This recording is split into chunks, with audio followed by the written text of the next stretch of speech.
Assalamualaikum warahmatullahi wabarakatuh. Perkenalkan, nama saya Dinda Natalia Juwita. Baiklah, di sini saya akan menjelaskan tentang kapasitas dinamis organisasi, institutional theory, dan networking theory dalam konteks manajemen bencana. Yang pertama yaitu kapasitas dinamis organisasi atau yang disebut dengan kapabilitas. Kapabilitas menurut Grant tahun 1991 adalah kapasitas dari sekelompok sumber daya untuk melaksanakan beberapa tugas atau aktivitas. Kapabilitas melibatkan pola kompleks dari koordinasi antara manusia dan manusia dengan sumber daya lainnya. Kapabilitas juga terbentuk dari suatu kegiatan rutin sehingga kemudian membentuk kemampuan dan keahlian tersendiri terhadap area atau bidang pekerjaan tertentu. Kapabilitas adalah sumber utama dari keunggulan kompetitif. Menurut UNDP dan Canadian International Development Agency, sebagaimana yang dikutip oleh Milan tahun 2001, memberikan pengertian peningkatan kapabilitas sebagai proses di mana individu, kelompok, organisasi, institusi, dan masyarakat meningkatkan kemampuan mereka untuk yang pertama yaitu menghasilkan kinerja pelaksanaan tugas pokok dan fungsi, yang kedua memecahkan permasalahan, merumuskan dan mewujudkan pencapaian tujuan yang telah ditetapkan, yang terakhir yaitu memahami dan memenuhi kebutuhan pembangunan dalam konteks yang lebih luas dalam cara yang berkelanjutan.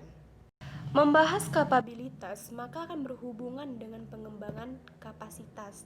Menurut Nugraha tahun 2004 menyatakan pengembangan kapasitas mengacu kepada proses di mana individu, kelompok, organisasi, kelembagaan, dan masyarakat mengembangkan kemampuannya baik secara individual maupun kolektif untuk melaksanakan fungsi mereka, menyelesaikan masalah mereka, mencapai tujuan-tujuan mereka secara mandiri. Dengan demikian, yang dimaksud pengembangan kapasitas pemerintah daerah di sini mengacu kepada proses pengembangan kapasitas organisasi pemerintah daerah dalam menjalankan fungsi, menyelesaikan masalah, dan mencapai tujuan-tujuan organisasinya, atau dalam kata lain, kemampuan pemerintah daerah dalam menjalankan pemerintahan. Menurut UNDP tahun 1999 dalam Nugraha tahun 2006, ada 3 tingkatan kapabilitas kelembagaan yang harus memadai agar proses kelembagaan tersebut yang dijalankan menjadi sangat kokoh. Ketiga kapasitas itu adalah yang pertama, sistem, yang kedua organisasi, yang ketiga individu. Pembahasan selanjutnya yaitu teori kelembagaan atau institusional. Dalam konteks kebencanaan, salah satu faktor penentu keberhasilan dalam pengelolaan bencana adalah pengaturan kelembagaan yang efektif sebagaimana dalam Mu dan Patranakrakul tahun 2006 dikatakan bahwa pengaturan kelembagaan merupakan faktor penentu yang sangat penting dalam keberhasilan manajemen kebencanaan, terutama pada kondisi ketika pemerintah yang bertanggung jawab tidak memiliki otoritas atau dapat menyebabkan ketidakjelasan distribusi kekuasaan otoritas dan penundaan pembuatan keputusan, terutama dalam hal bantuan darurat dan rehabilitasi.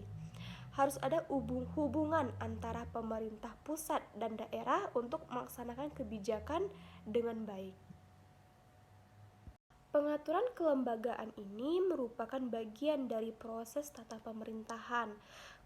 Konsep tata pemerintahan menunjukkan pada pola interaksi antara pemerintah, masyarakat, dan pemangku kepentingan lainnya dalam menyelesaikan berbagai masalah publik. Pembahasan selanjutnya yaitu tentang networking theory. Dalam ilmu sosial, istilah networks pertama kali dipakai pada tahun 1940-an dan 1950-an untuk menganalisis dan memetakan hubungan, kesaling keterkaitan, dan dependensi personal.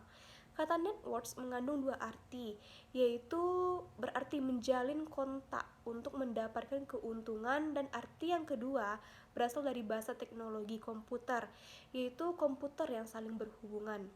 Selanjutnya, menurut Clinch tahun 1999 menjelaskan networks dapat diartikan dari beberapa sudut pandang. Clinch mengemukakan network sebagai kluster organisasi yang berhubungan satu sama lainnya, yaitu sekumpulan organisasi atau seperangkat hubungan organisasi. Aldrich dan Wheaton lebih melihat networks sebagai suatu sistem, yaitu totalitas keseluruhan unit yang saling terhubung dengan relasi tertentu yang pasti.